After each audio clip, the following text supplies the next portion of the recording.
qui impactent négativement les écoles dans notre province.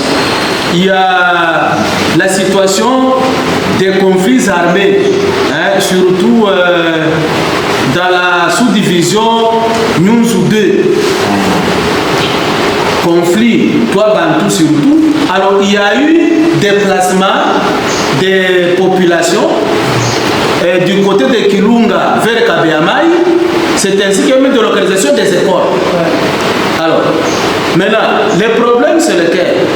Le problème qu'il y a beaucoup d'enfants qui étaient maintenant en dehors des structures de l'éducation.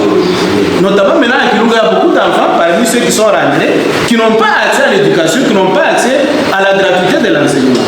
Durant 3 jours, les participants ont été capacités sur les effets des crises et conflits en milieu éducatif en RDC et comment y faire face. Cette thématique, paix ou non abordée dans le secteur de l'éducation nationale, était un cadre d'outiller les acteurs éducatifs du Tanganyika sur la gestion des conflits en contexte de crise. Comme l'indique ici l'un des facilitateurs, le professeur Samuel Matabishi de l'ISP Bukavu, après son exposé sur l'impact des conflits armés sur l'éducation.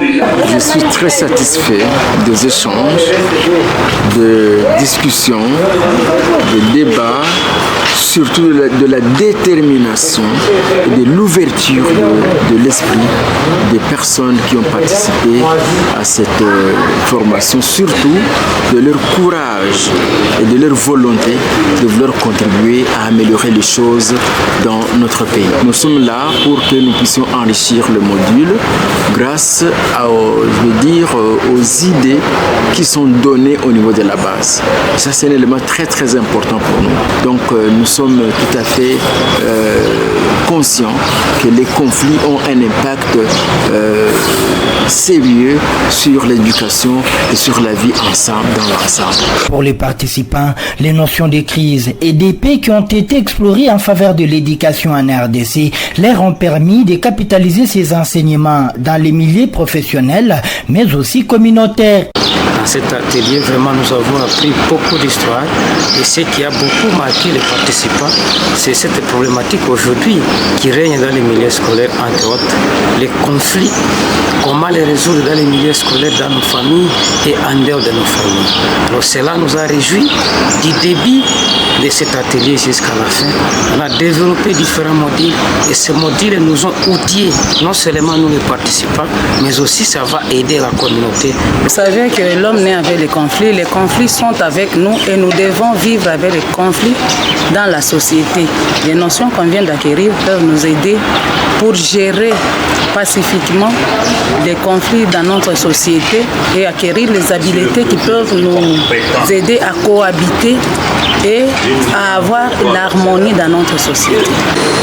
Cette formation a constitué un tournant dans la manière de concevoir l'action éducative, en particulier dans les écoles de zones en post-conflit, où les élèves portent les séquelles de guerre et de massacres qui créent chez ces derniers des traumatismes psychologiques. Consacré sur la mobilisation de connaissances et de recherches sur la mise à l'échelle de l'impact des modules de formation initiale pour les enseignements en période de crise en RDC, cet atelier était inscrit dans le cadre du projet Bryce, entendait développer la résilience en temps de crise à travers l'éducation, mise en œuvre par les consortiums ISP Bukavu, ISP Kalemi, ISP Chikapa ainsi que Institute of Development Studies.